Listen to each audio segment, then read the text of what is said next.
Hello everyone, welcome to my channel. তো এটা হচ্ছে কালী পুজো ব্লগ। তো কালী পুজোর দিনে অনেক কাজ থাকে, তাই সকাল সকাল উঠে লেগে পড়লাম কাজে।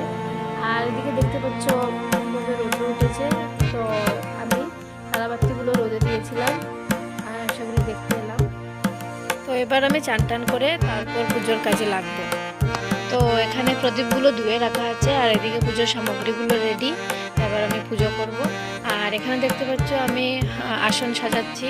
তো আমাদের পুরনবাড়ির ঠাম্মা লাড্ডু গোপালকে নিয়ে আসবে আমার ছোট ভাই, তো তার জন্যই আমি রেডি করছিলাম। আর আমার ঠাকুরকে ফুল নিবেদন করা শেষ।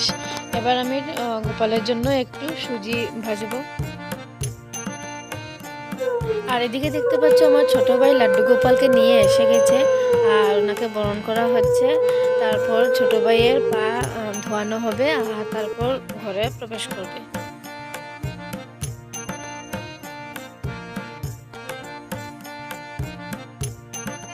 আর এবার লাড্ডু গোপালের চরণ ধোয়াবো, তারপর ওনার চরণ মুছাবো, এরপর ওনাকে ওনার আসনে নিয়ে বসাবো।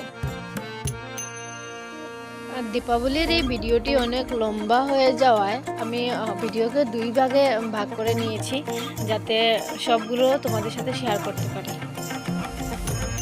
তো এখানে আমি লাড্ডু গোপালকে আসনে বসিয়ে দিয়েছি আর এবার আমি ফুল নিবেদন করছি। তারপর আমি ওনাকে ভোগ নিবেদন করে দিলাম।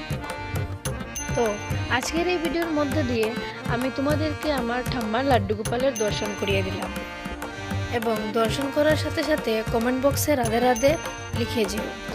প্রতি বছরই কার্তিক মাসে উনি আমাদের ঘরে আসেন আর এখানে দেখতে পাচ্ছ উনি খুবই খুশি আছেন। আর এই আমার ছোট ভাই ও গোপালকে খাইয়ে দিচ্ছে। ও ঘরেও এভাবে করে আর কোথাও গেলেও গোপালকে নিয়ম মেনে খাইয়ে দেয়।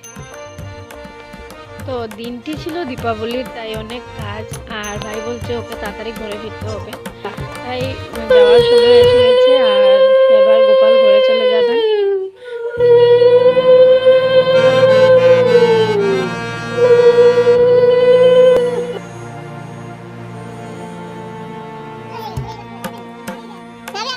তো বিকেল প্রায় হয়েই এসছে আর এখানে আমি প্রদীপগুলো সাজিয়ে নিচ্ছি সলতে দিয়ে।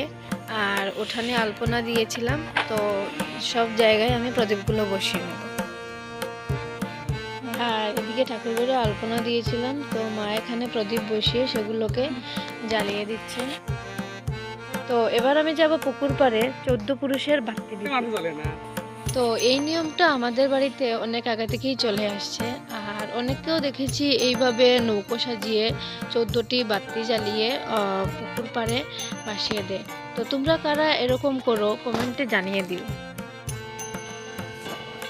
তো এবার এখান থেকে আমরা যাব আমাদের ঠাম্মার সমাধিস্থানে। তো সেখানে আমরা প্রতি বছর গিয়ে প্রদীপ জ্বালিয়ে দিই, তো এবারও যাব।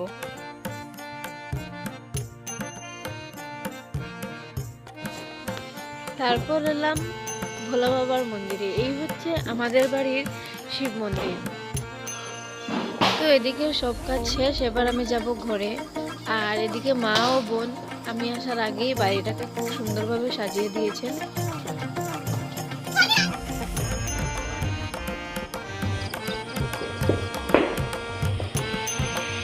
তো দিওয়ালির পার্ট 1 ব্লগ এখানেই শেষ করছি। আর পার্ট 2 ব্লগটি আমি খুব তাড়াতাড়ি এডিট করে আপলোড করব। তো ভিডিওটি যদি তোমাদের ভালো লাগে থাকে তাহলে লাইক করে দিও, আর প্লিজ আমার চ্যানেলটিকে সাবস্ক্রাইব করে দিও। ধন্যবাদ।